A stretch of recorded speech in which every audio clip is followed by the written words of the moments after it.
Hello, everyone. Welcome to another episode of Barkology. So today we are chatting to Jo and Vicky from Canine Business Academy. I love these two ladies. They've really helped me with my dog training business and stuff. So hopefully, they're going to give us lots of nice, valuable nuggets for you. So anyone that is in, I don't know, the dog training, grooming, dog walking, anything basically pet related, isn't it? Pretty much. Yeah. So hi, Jo and Vicky. Welcome to the show. Hi, thank you Hey. so much for having us. And you made me smile so much when you were saying that we helped you. We loved working with you. It was so much Ah, fun. thank you. No, I've implemented a lot of the stuff that you've told me to do. And it's quite nice because now my dog training business is just like rolling along nicely in the background whilst I can set up my new business. So yeah, so it's been very valuable. Love So it. thank you. So first of all, so you guys then were originally dog trainers, behaviorists, and then you moved into the business coaching space.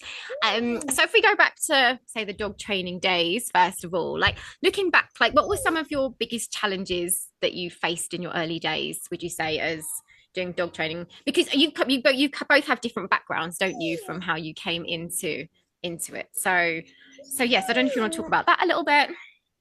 Yeah. All right, Vicky, I'm going to hand over to you first. You're more relatable, I feel. Oh, okay. It depends what approach we go with. But okay, so for me personally, I was your typical dog trainer offering loads of different services, spreading myself very thinly, but doing what I thought was the right thing to do as a dog trainer, because that's what pretty much everyone else was doing around me. So I was doing puppy classes, which I started with. Then I was like, but I need to offer the adolescent dog something.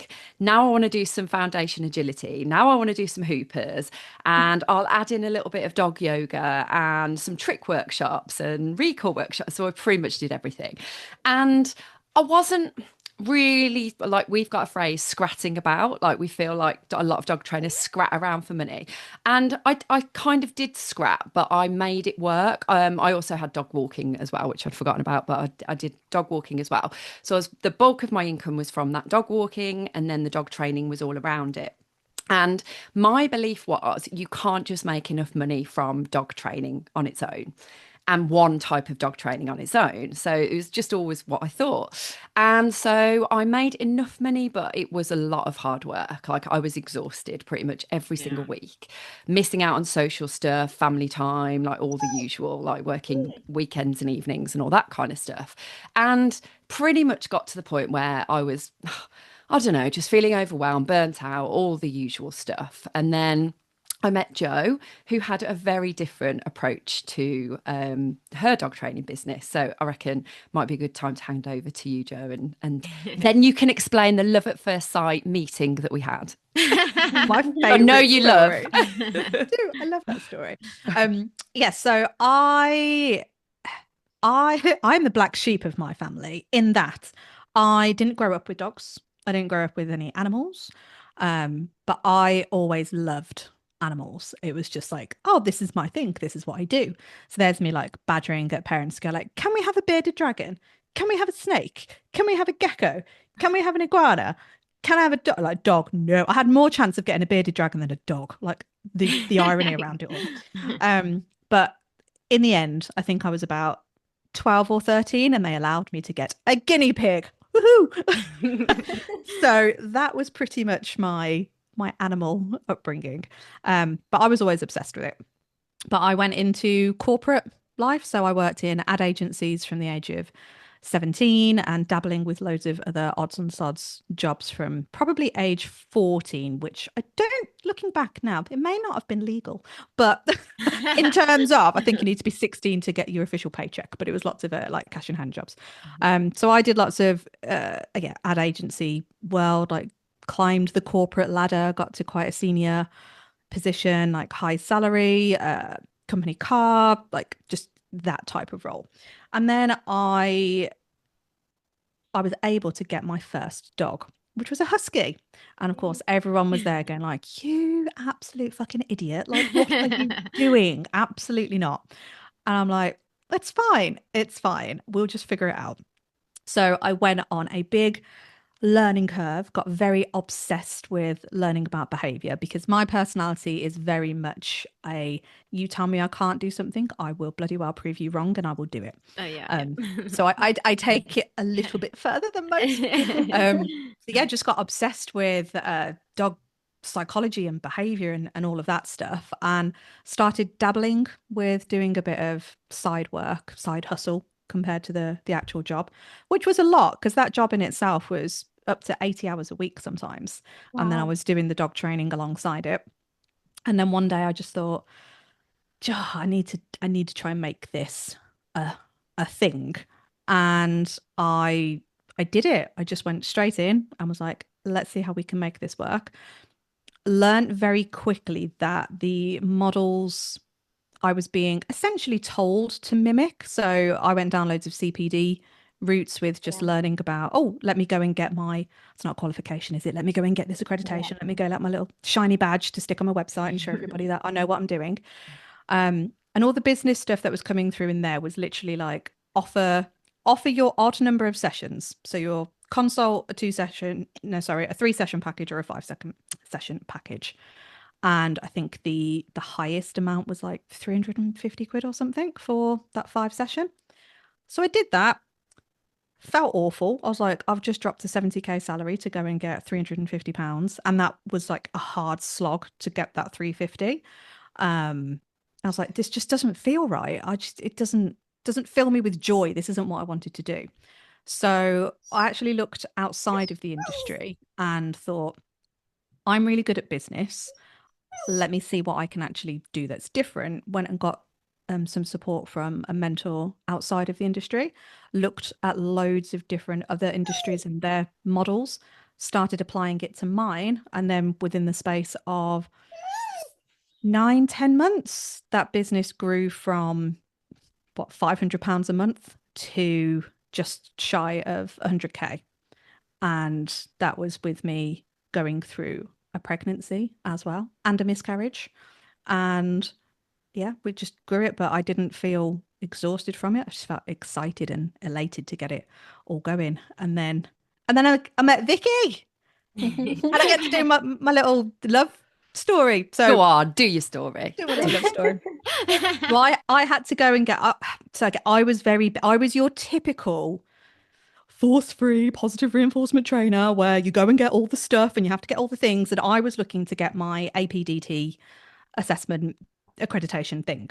And they suggested that you go and shadow somebody else who's already what's the word I'm looking for? Like A member. affiliated, associate, yeah. Yeah. And you do the thing, don't you, as a dog trainer? Like you message a load of people and you get crickets because nobody wants you in their world because you're resource guard and go, fuck off, you can't have my clients, it's not allowed. Yeah. So I'm just going to ignore you. I'm not even going to politely tell you to fuck off. I'm just going to say, nope, I'm ignoring it. Vicky, on the other hand, was like, oh yeah, of course, that's absolutely fine. And I was like, oh, amazing. And it sounds really cheesy, but even in those early days of just a little bit of back and forth email correspondence, we didn't even get to hear each other's voices. I was already feeling like I was a little bit in love. So I was like, oh, what's going to happen here? So I rock up to this village hall, typical puppy class setup, village hall in the middle of nowhere. And I was like, where am I going? It's a dark place. It's like it wasn't even all that well lit up from the outside. I was like, oh, what am I doing? Walk into this hall. I'm like, hi, I'm Jo. And Vic was like, oh yeah, hi, go sit down over there. She was then doing her thing. I'm sat there going, oh yeah, I do this all the time. This is good. And then she came over, we started chatting, and she pretty much abandoned her class. And we ended up just chatting, falling in love at that moment in time. And then since then have become like inseparable besties that have now grown Canine Business Academy to go and support as many other dog businesses as we can. Amazing. So I love it. just filling that gap in a little bit. So Jo then told me about how she worked with her business, and I was like, oh, this sounds really exciting because I'd never heard anything like what she was doing before. Tell me more. So then we met up a few times in our little coffee shop, in our little farm shop, and she was like, look, I can help you with yours if you want. And I was like, yeah. So I worked with you for pretty much a year, like 9 months to a year, and you just kind of pushed me out of my comfort zone in so many different ways, but I loved it. I absolutely embraced it all and went, God, why are we not sharing this with the world? Like, why is everybody not doing this? If it's so simple, and when I say simple, the principles are really simple, but the work is hard. Like, you have to actually do the stuff and do the work. But I kind of went in head first and did all the stuff. And got really good at my sales calls and how I spoke to people.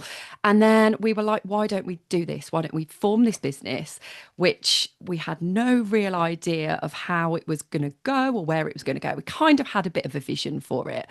But over the time we have been in Canine Business Academy, which officially is kind of just over 2 years, it's changed its name, it's changed its trajectory massively, and it's changed its mission and vision a lot in that time. And we've evolved with the clients that we've had from day one right up until now. And we're very much focused on that customer centric bit. And we really encourage our clients to do the same with theirs, because you hear so often about dog trainers just saying really awful things about their clients and blaming clients for not doing the work and not doing this and not doing that and the homework and everything.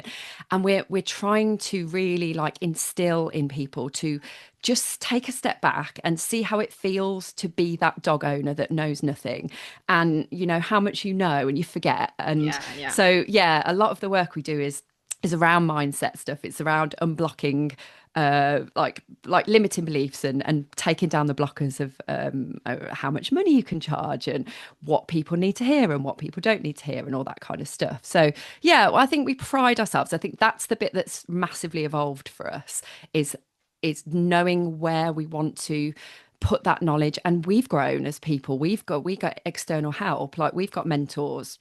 And we learn every single day. And I would honestly put my hand on my heart and say we learn something every single day. And we try and pass that over to our clients as best we can. Yeah, and absolutely. And like, I think your story is really relatable, because I remember when I first started up doing dog training, again, it was way back in like 2008 or 9 or something ridiculous like that. So it's a very long time ago. Similar to me, yeah. Yeah.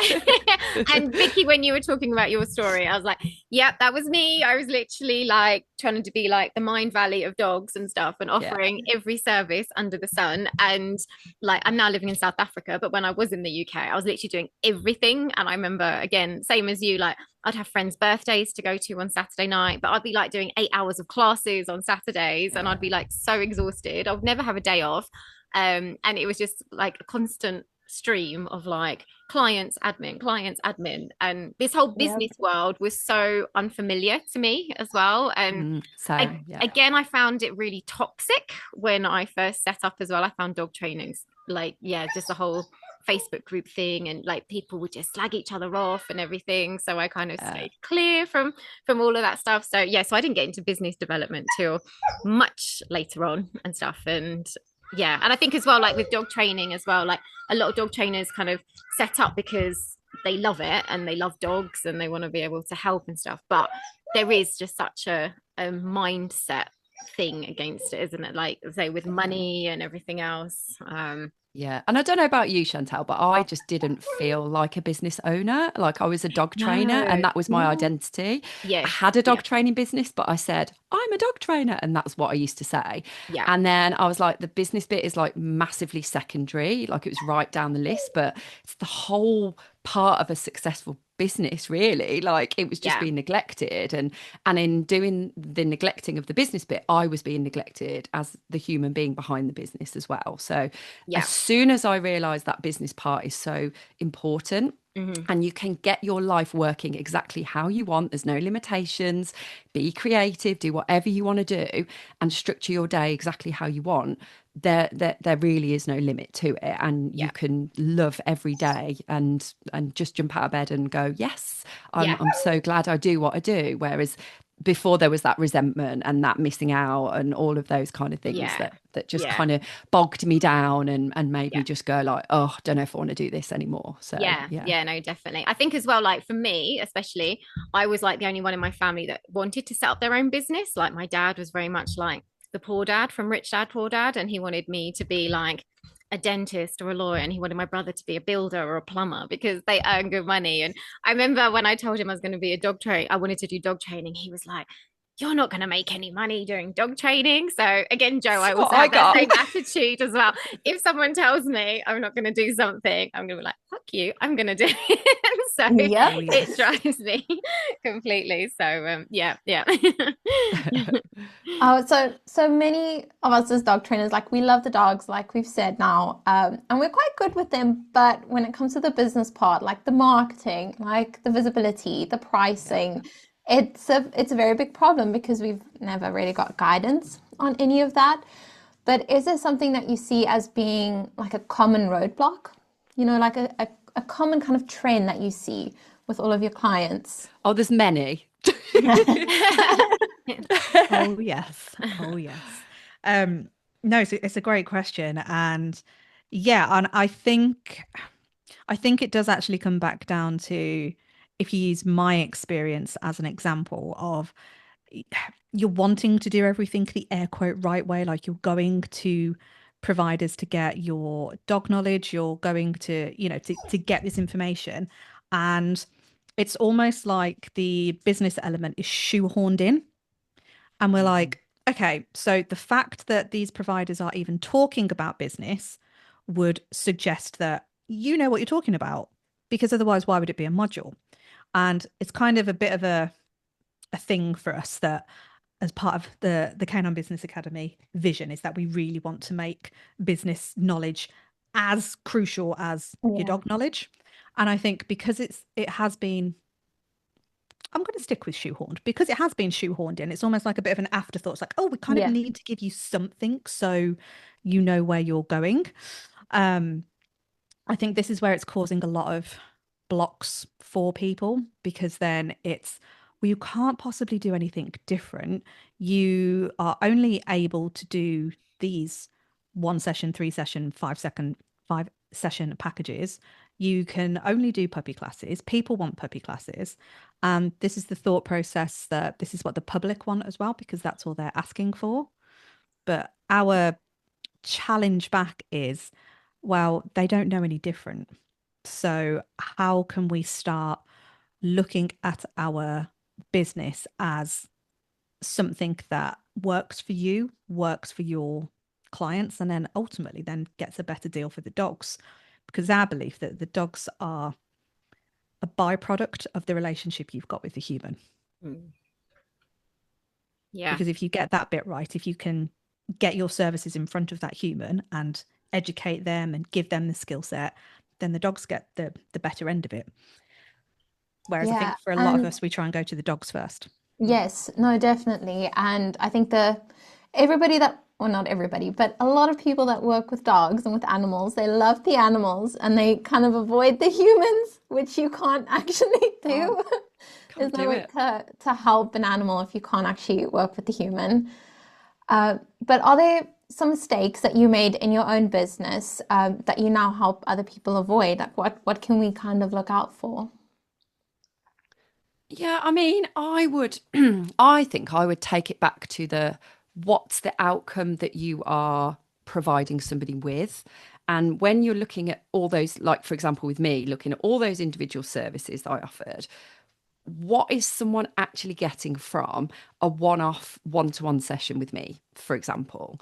And with those puppy classes, like 6-week puppy classes is the norm, isn't it? Yeah. What does someone expect to be able to do at the end of it?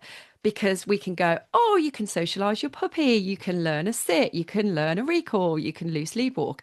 And it's like, are any of those things actually going to be done really well at the end of it? Or are we going to just give somebody a little taster? And that's really what it is, isn't it? Is to go, we haven't got enough time.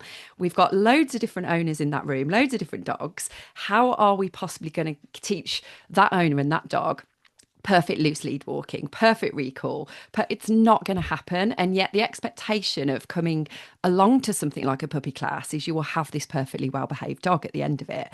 And it's not. It's really just it's the tip of the iceberg, isn't it? It's the rest of all the support afterwards, which in a lot of cases just isn't there. So I think for me, when I found Jo, and she was doing these like kind of longer term programs and packages and support options for owners, I was like, that is what's missing. Like, that is the outcome. Like, if someone works for you, with you for 3 to 6 months, for example, what a great starting point for that dog to have that ongoing support, for the human, obviously, to have that ongoing support as well, to have that accountability and to actually keep pushing in the right direction. And instead of flitting about with 50 million different things that they probably actually don't need, let's just focus on the things they do need. And then we get a really good result for them. And do you know what? For me, as simple as that sounds, and now I'm like talking it through, I'm like, sounds really simple. It never entered my head to ever do that, because I was like, people want this, people want that, people expect exactly what Jo was saying. Like, that's my limiting beliefs around it all, was that that's what people want. Yeah. And you cannot increase your fees to this because people won't pay. So I think the money mindset around doing anything outside of the norm is the biggest blocker for most people.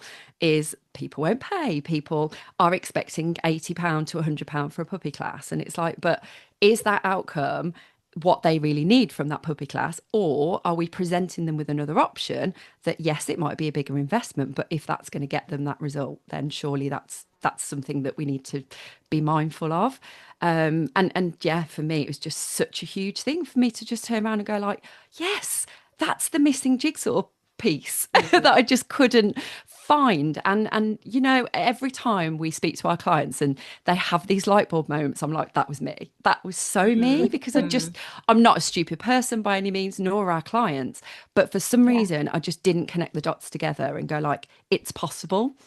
So yeah, I'd say that is probably one of the biggest ones, isn't it? Yeah. I also think what comes up is, you can't possibly ask for that much money, because those poor people and that poor dog who genuinely can't afford what you're asking.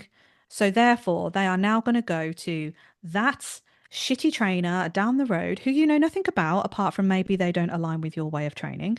And you put all of your energy and effort into thinking about the people that you don't like and how they train.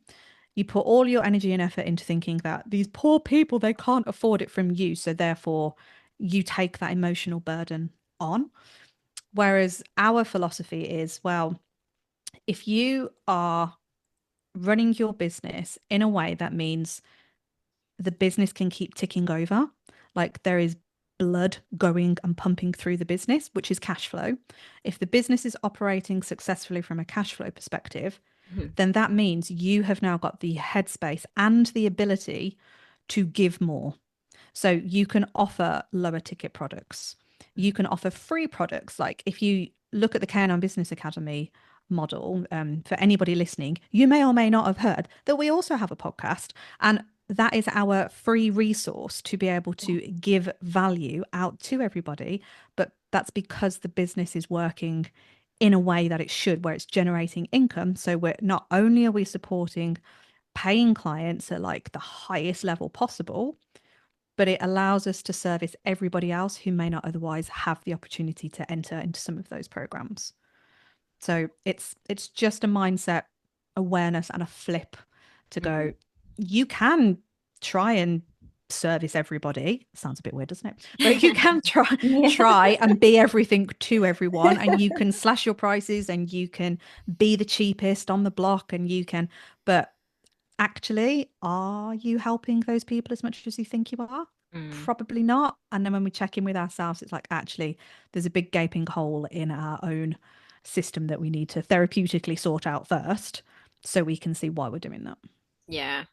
I think for me as well, like one of the things that you guys especially helped me with was really nailing my ideal client and who I wanted to work with and stuff. And like now when I get on sales calls, again, I've changed my whole mindset with it. So again, rather than probably years ago, I would have tried to be like, book everyone onto something, you know, and actually you end up then just having like someone that you really don't align with in classes or something, or someone that, you know, you just don't vibe with, if you like. But, you know, you then get like, I know instantly when my ideal client answers the phone because I'm like, you know, I can like be myself with them. And you don't even have to really like sell to them either. You know, you can just like, you talk about the transformation and everything else that you can help them with. And they don't even like have money objections or anything. So again, I used to be like you, Vicky, you know, pricing and everything. I was like, oh my God, what's everyone else charging? We can't go like higher than than that.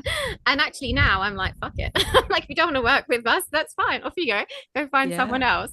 So and for me, I didn't even know you could choose to have an ideal client. Like I didn't even, I was just like, you get what you're given. Like whoever inquires is like who you take on. And it's the luck of the draw. Like that's what I used to think. Like sometimes you get those amazing clients and yeah, great, I'd love more, but how do I get more of those? Like I didn't know how to do that. I didn't know you could influence people's, you know, buying power or like people moving towards you because of what you put out there. I was just like, well, I'll put out what everyone else puts out. Well, of course, then what I'm doing is just getting anybody that comes along and Googles me and has a little look at what I'm doing. And that's it. It really is like stabbing in the dark. And for me, just having that revelation of like, you can choose your ideal client, you can be picky, you can just, you know, tailor everything that you put out to that person and speak to that person directly. I was like, that was a game changer for me as well. So, and it makes a huge difference, doesn't it? What you get back as well. No, definitely. Yeah. We've got like some of the nicest clients. And even when I was doing my ideal client work, I spoke to my trainers in the UK who do all the in-person stuff for me. And I was like, okay, who do you want to work with? Who do you like and stuff? You know, luckily we're all quite aligned and stuff anyway. And it just makes running the business just so much happier and so much nicer. So yeah.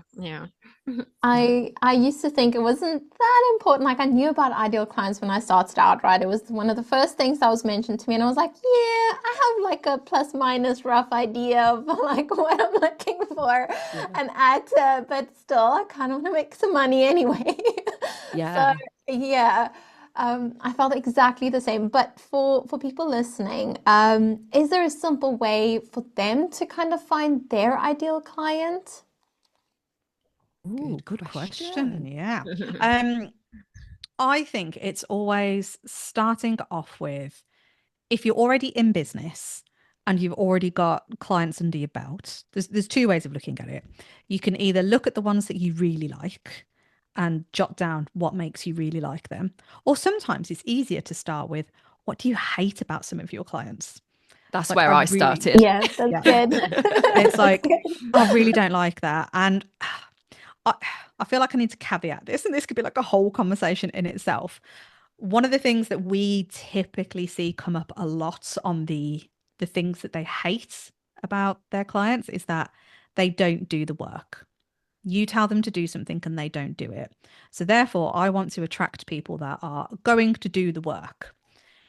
Now, I'm sorry to burst your bubble, listeners, but that is not a them problem. That is a you problem. You are the ones that are putting that out there. And for us, we look at it and go, if they're not doing the work, then something needs to change from your end. You're either not communicating to them in a way that they understand. You're either having too high of an expectation of what is actually going to happen. You haven't spent enough time understanding their life and their situation on everything. Because I can promise you now, if I had a dog trainer come out to me and work with me and my dogs, I am not doing homework. That's not because I'm putting my like heels in the sand and saying I'm not doing it. It's like, if you tell me to do something and it feels like it's going to be too much. I've got 2 young kids. At this time last year, I was doing a full-time university degree in animal behavior. I've got this global business. I've got a parent with rapidly deteriorating Alzheimer's. I've got a lot of shit going on. So if we as the professional are not spending time truly getting to know our clients, and I think this comes back to a really important point that you made earlier, Angelique, on we are not in the business of dogs. We are in the business of people. And this is where you have to start looking at that ideal client stuff. Yeah. Like my Definitely. poignant bit. Oh, Exclamation it mark. was. Definitely. Mic drop. No, agree totally. And like, what are like the kind of some of the unspoken struggles, if you like, that you hear from clients that, you know, when you're working with them to help with their businesses and things? Is there anything that you hear quite often from Oh, them that they struggle with? unspoken. I mean, unspoken in the wider sense of the word, do you mean? Something that we might not even Yeah, something that consider. perhaps they wouldn't necessarily share publicly, but like they might kind of confide. Like, does it tend to be like money block mindsets, or is it like a real kind of programming of like, I don't know, I'm just using dog trainers because as an example, because we are dog trainers. You can talk Yeah. about anything. Like, is there like kind of, you know, a program belief that like say they can't charge more than I think one belief is nobody wants to admit that they want to earn money from doing this, Yeah, that is a when big actually one. they do. Yeah. When Like, when you drill it down and you ask the right questions and you keep digging, it pretty much always comes back down to money. And look at yet Angelique's face. She's like, is it? Oh, wait, no, it is. I I do want more money. because ultimately, whatever you're striving for, more time to spend with your own dogs, more time to spend with family, like, time to go away, all of that comes down to money because you can't create more time without Yeah. more money. Yeah. It just, everything comes back down to it. And yet we don't want to admit that that's what it is, because that might take away from the love of the dogs, and that might make us callous and not very nice human beings. But actually it's what you need, like Jo alluded to earlier. It's like if you've got more time and headspace and actually can breathe and all those things, and you feel safe, like in your like monthly bills can be paid and you're not fearing, being chucked out of your house and stuff like that, then surely that's going to be a better regulated nervous system that allows you to have more time and freedom and spend time with your dogs, all of those things. So it's all interconnected, but there is this massive sort of push against it, and people feel that embarrassment, I think, in this industry a lot of the time, because it will take away from their passion for the dogs. Yeah, and why do you think actually like we as dog trainers undervalue ourselves? Yeah, I don't know. I think it's, again, because society says that a dog Yeah. trainer should look like this or earn this or offer this service. And, for me, like, I came from rescue. So my background was working in rescue. And so my knowledge of like working with different types of dogs and behavior problems and stuff was like up here. But then I go into dog training wanting to prevent the world and, do the right thing and start with puppy classes. And that should have been the thing I stuck with. But I felt like I needed to offer everything else.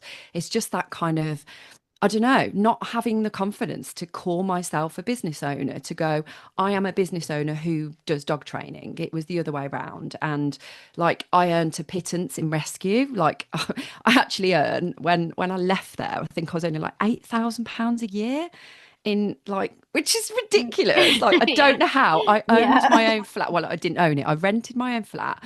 I used to go out and I still had a bit of money, and I don't know how I did it. Like, I must have scrimped and saved, and I don't know. But that was what I was used to. So I'd come from that kind of income to then going, oh, well, actually, I can earn more as a dog trainer and a dog walker. Like, I feel a bit rich now because I've got some more disposable income. And, it was just having that, I don't know, people's perception, I suppose, but I feel like actually intrinsically it's us that put out that perception, and that change comes from within the industry, and we cannot just blame society, because society's opinions come from us within that industry, if that makes sense. Yeah, and I think there's a lot of within industry bickering. Oh my God, as if such a thing could ever exist. But it does. And I think that this is a massive driver as to why people quit the industry altogether.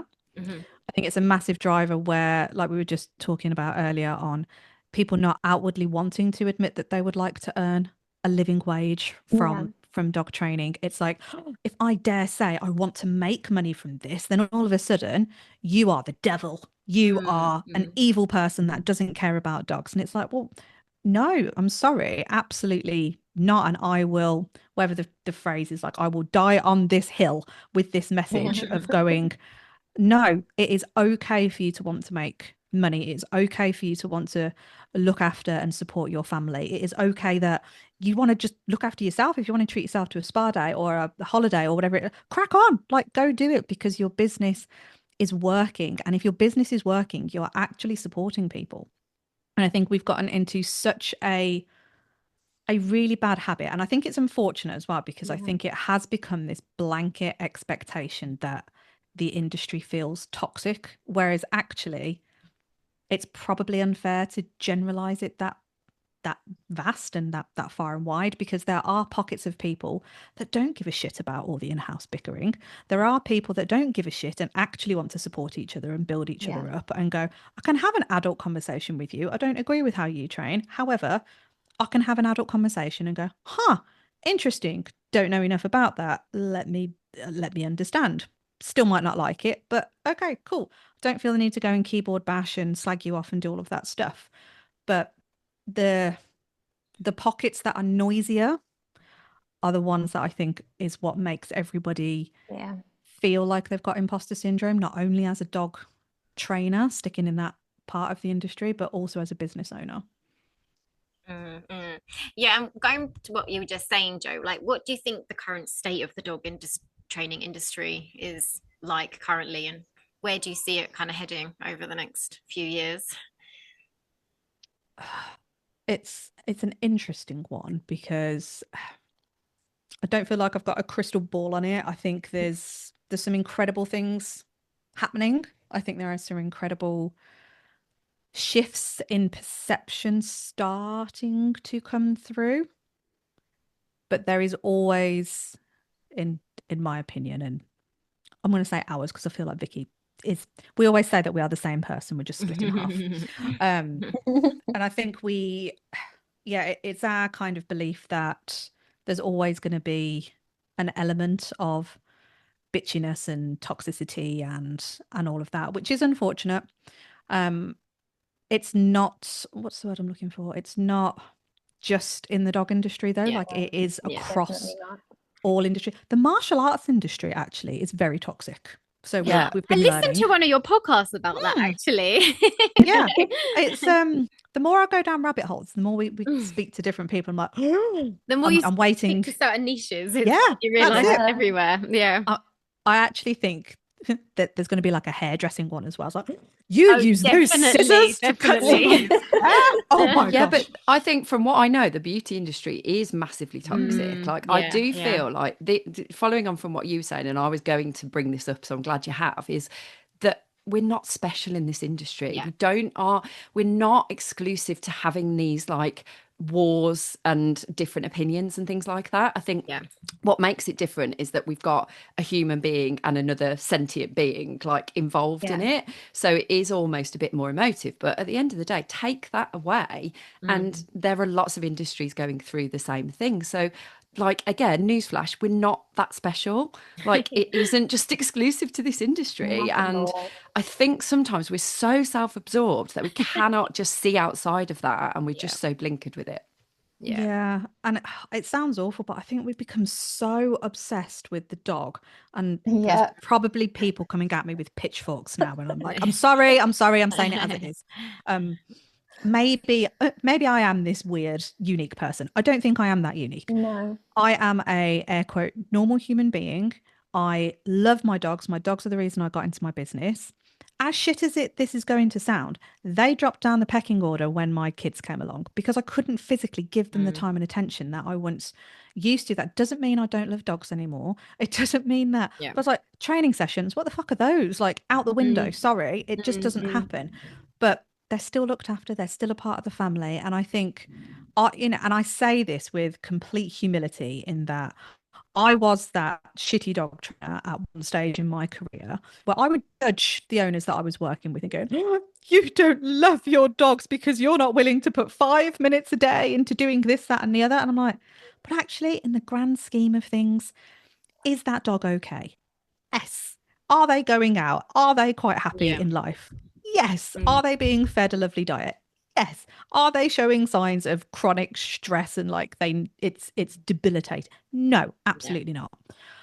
And I looked at all these other dogs and I'm thinking, hold on. If training is such a crucial element, how the hell are dogs surviving in family homes when no training has ever happened? And they're actually some of the better dogs. Yeah. Yep. Yeah. A bit, yeah. Yeah. And again, it's this awareness bit and this humility bit to go. I've spent years and thousands and thousands and thousands of pounds of studying all of this stuff. And I think sometimes we've blown that much smoke up our own arse in going like, oh, you need a dog trainer in your life. You need a dog behaviorist. I'm like, do you? Again, I can hear the pitchforks and screams in the background, but just saying it. So I think we've kind of lost sight of a little bit of reality. Yeah, and I would also add to that and say that we've got this inability to step outside of our own like perception of everything as well. And I certainly would have put my hand up and say I was guilty of doing that as well, and having this ideological view of what owners should be doing and not having the ability to go like, they have got busy lives, they have got a lot of stuff going on. And have I actually asked them what is going on, and have I actually found out the dynamic of the family and who's involved? I probably didn't do enough of that in those earlier days either, and was just like, this is what you need to do, and if you don't do it, bad person you are. And now again, what we try and encourage our clients to do is to have that ability, which is really, really fucking hard when you are so passionate about what you do and you want the right outcome for somebody, but to be able to take a step back and look in from the outside in and go, this is my perspective. I'm looking at it through the owner lens now. Okay, you're not them, but at least have some empathy there, and at least have some, you know, an ability to just kind of take that step out and zoom in, because otherwise you are just going to set them up for failure, and you're going to set yourself up for failure and feel overwhelmed and frustrated and like you just want to jack it in. Like there was a point where I did, and I wish that, and I don't know what the answer is, as much as we're doing our bit to help this industry and for people to look at things a little bit differently. But I think there is more we could be doing in this industry with the CPD providers, with the training, that's the training knowledge to dog trainers that's out there. And if we work together, like we're always trying to do some collaborative stuff with people, because we want this so much for dog trainers out there. And I say dog trainers, I mean all dog business owners, but we want that so much that we're like, let's work together here, because we can't do it on our own. Like it's bigger than us, but it's living in the 90s still. Like things have not moved on from the 90s. Like it hasn't. And it saddens us really that we're in this state really where nothing much has changed. I mean, definitely. it's very interesting if you think about a lot of other businesses out there and how they've advanced, and they're constantly like evaluating, looking at things, trying something different, you know, seeing how that goes. But that hasn't been done in dog training. We've all, like, thinking back to when I started, I listened to other professionals that were doing it for like 30, 40 years in the field. And I took what they told me and I was like, cool, this works. This is the best way to do it. And I'm going to do exactly the same thing. And as I was doing it, I was like, surely there must be kind of a better way. Like, yeah, this is the norm, but surely there's something else that we can do. Yeah. Yeah. And this has been it's like the catalyst and the frustration bit for us, in that the dog knowledge itself is growing at such a speed. It is incredible. And it is so, like, I love it. I'm the first to admit, like, I love geeking out on stuff, as much as the degree pained me in lots of ways. I genuinely enjoyed the learning bit from it. And I would probably do it all over again, because I'm weird and I actually quite like learning. However, what we've always found is, like, you know, when you go to these conferences and you're learning all this stuff, you're like, oh my God, this is amazing. And then either in the breaks or at the end of the day, or once the conference is finished, you're like, how the hell do I implement that dog knowledge that I've just learned into my business model? And I'm going to use the example of, it was a few years back, and I think I'd seen Sarah Fisher talk about the ACE free work for possibly the first time. It was like the early doors bit. Yeah.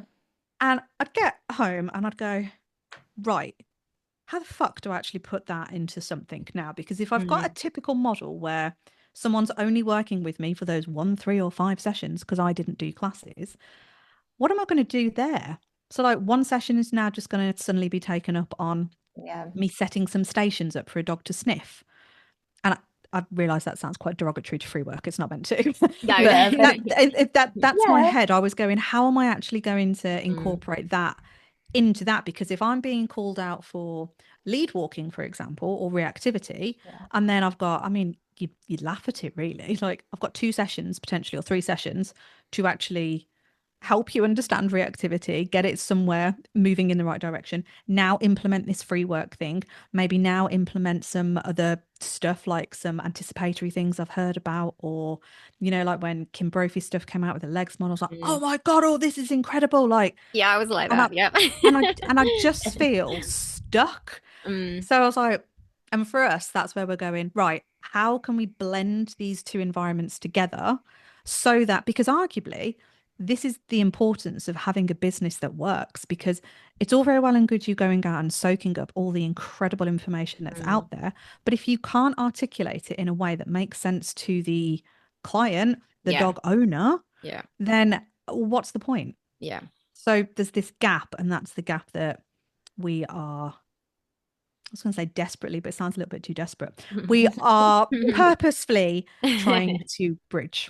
Yeah, I can definitely relate to that. I think as well, since having Max, my baby as well, like Jo, what you were saying about, you know, people having super busy lives and with children and everything else, like I was always like, no, my dogs will always come first. And now I'm like, I have a 4-month-old baby. My baby has to come first and stuff, you know. So, and say sometimes my dog's needs are just being met, and that's fine. We don't necessarily do training.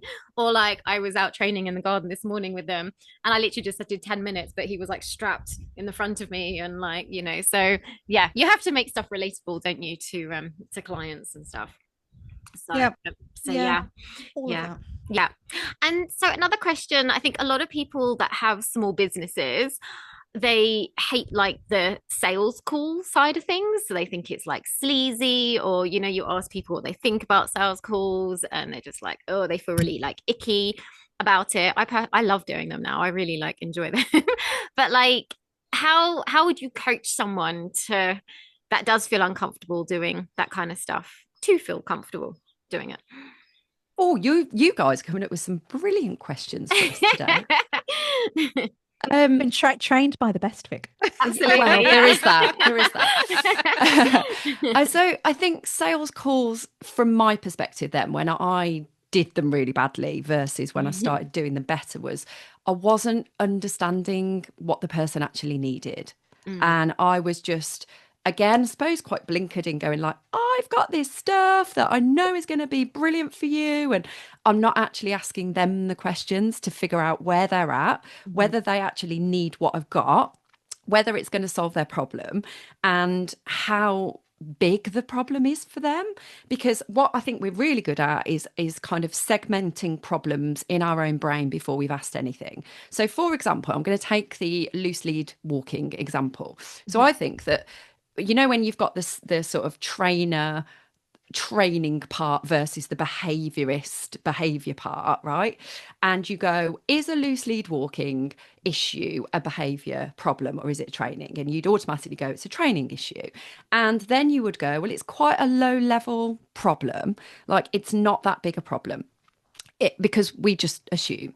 But actually, what if that person's life is being affected so much by it that they're not taking the dog out for a walk as much? The dog is then an absolute nightmare at home. It's causing them loads of problems. They're trying to do a Zoom call for work and the dog's being an absolute pain in the ass behind them. They are destroying the house. They are considering rehoming the dog, right? So if you don't ask these questions around the emotion behind that problem, how can you possibly figure out whether you can be the person to help them solve that problem, and whether and how long you need to solve that problem with them? Because if it's an ingrained loosely, like the dog's never been taught anything and it's wild outside and it's just an absolute, doesn't know how to listen, there's no relationship there, you've got a big job on your hands just for a loose lead walking problem. And in our experience, it's never just that anyway. They have zero, relationship. They haven't learnt the value of the human. all that stuff. So already you've got like this big problem that we're just belittling into. Oh, it's just loose lead walking. You need a session or two, for that. So when you actually dig into that sales call and look at it from that client's perspective and go, I can't put my head on this because I'm not you and I'm not living through this problem. So therefore, I'm going to ask you the right questions to try and understand that pain or that problem and how much it's affecting your life. And therefore, I am going to present you with an option here. And if we feel it's the right option, if I like you, again, coming back to the ideal client work, that call should be used to determine whether they are your ideal client and whether you'd be a good fit to work together anyway, but also to determine whether what you're offering, and in some cases, the pain might not be high enough. What you're offering might not suit them. And therefore, that call should be used in that way to say, actually, I don't think this is the right fit for you, but maybe I know someone else that would be a better fit. So there's that ability to pass them on if you feel it's not right. The thing that comes up a lot for us, and it's been coming up a lot recently with our clients, is that some people are using it as an opportunity to warm up the client on a call, teach them a little bit about what they would teach them during their time together. Like, if I was working with you, I would teach you to get the result. And it's like, no. Because if somebody doesn't know enough about you at that point, they're not going to buy the thing you've got anyway. And you're trying to convince them of something that it's not your job to do that in that time and that space. So for us, it's getting really clear on what that sales call is there to do and being very upfront about it and being very honest about, like, look, this call is for the purpose of this. This is what we're going to talk about. And this is what's going to happen. Framing it very, very clearly and very transparently, because when we don't do that, we go, oh, I've got to present the money bit now, and it feels really horrible and salesy, and I don't really want to sell it, but I really do want to sell it because I'm desperate for money. And that will show as well. If you are scared about presenting the price, that will show. If you are coming across too pressured and like, this is perfect for you and you need this thing, they're going to pick up on that as well and probably feel, actually, I'm more inclined to back out and say, I need to speak to my husband, wife, have a chat, whatever. So, I mean, there's lots of things to go through with a sales call. And I feel like it's not, it's something that you have to keep doing and practicing and knowing what your superpower in that call is. But I think I don't know, Jo might add any more to this, but I think the main problem we are encountering with sales calls is that they're not looking at it from that owner perspective again. Yeah, I think the sales has got negative connotations around it, doesn't it? You say you ask most people, like, what do you think of when you think of sales? A typical answer is, oh, the sleazy car salesperson. Yeah, that's exactly what popped into my mind. Yeah. And we all know it. We all default to that. Whether you've had a crappy, sleazy car sales experience or not, I guarantee you could recall, if you used to cast your brain back to a time, you would be able to recall a sales experience that has felt really shitty for you. My shoe shop one, Jo, where I've been pounced on. I use this, Ron. Has anyone else had this, where you walk into a shoe shop and you get pounced on straight away? I don't know why shoes. Yeah, okay. I don't know what it is. I don't know what it is about shoes, but I've had it so many times where I'm like, leave me alone. I just want to go and look. Yeah. Yeah. But if you think about, that's what if we're all walking around with this feeling that's in us, like, all the time, you already know the tactics that you yourself have, and therefore others, that get the sleazy salesperson to move away. You're walking down the street, if you've got somebody trying to sell you insurance or a Sky subscription or whatever it is, the big issue man in the UK, don't know if that's worldwide. You've then got things like, oh, what am I going to do to get rid of that person? I'm going to pretend to be on my phone. I'm going to say I'm busy. I'm going to say pop it on an email. I'm going to say I need to speak to my partner. May not even have a partner, but they suddenly exist at that time, because the untrained salesperson then goes, oh shit, don't know how to deal with this. So, okay, bye. So sales for us it's selling with integrity. It is not coming from a space of what we refer to as get energy. So when Vicky was talking there about going, oh, I just need to sell. I need the money. I need the money. I need the money. If that's the energy that you're going into, then you are not operating from a space of service. Yeah. And if anything, anything and everything you do in business should be from a place of service. You are the professional. So in order for me to serve you to the highest possible ability that I have, I need to take a step back and I need to understand what it is that you're looking for. And am I the right person to help? Rather than, I've got this thing, buy my thing because I need to pay my bills and you've got a dog and basically I can help you because you've got a dog. That's it. It's like, no, sorry, that's shit selling. And we think that that's not being salesy, but it's a really crap sales experience for the other person. Yeah. Whereas I feel like I want to chuck this question back at you, Chantal, actually, because you lent into that with saying that you now feel differently about sales since working with us. So what did you specifically learn from sales? So I think for me, it was not to get emotionally attached to the outcome of it. So I think after we'd gone through the whole format of sales calls and everything else, for me, I think for the first few, I would always be like, okay, this is just a practice call. It doesn't matter. Like, and I was literally like almost expecting them to say no, or so I kind of just was like, oh, this is a role play for me. And also as well, I enjoyed and I do this for my therapy business as well, like you were saying about things like loose lead walking, for instance. So we've got a client with a Briard at the moment, and she's about 5 foot. She's like my height. She's tiny, and she's in her 60s.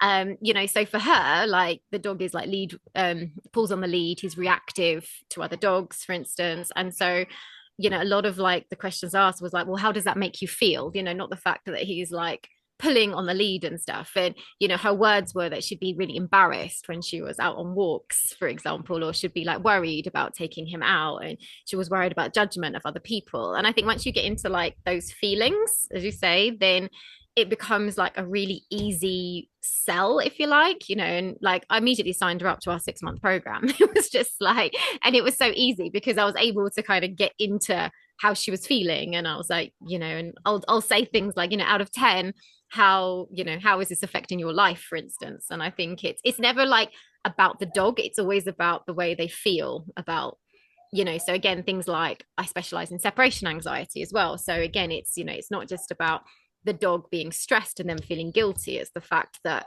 they have no social life anymore. They can't go out with their friends, or it's affecting their relationship. It's always like those bigger kind of parts that you have to like delve into. And I think once you delve into that, then, and it's all about, again, just customer centric and about helping, how you can help, as opposed to just being like, I offer this. And, I think you have to really like provide a solution to the person that you're speaking to. Yeah, love it. Beautifully articulated. Yeah, it's definitely about just understanding the person. It's not your job to convince somebody to buy something. It's your job to guide them through the process and say like, actually, this is right, and maybe it's not. You may tick all the boxes in that my skill set can help you with the dog, but actually, if I'm not feeling it, then it's okay to say, I'm really sorry, I just don't think we're going to work well together. Yes.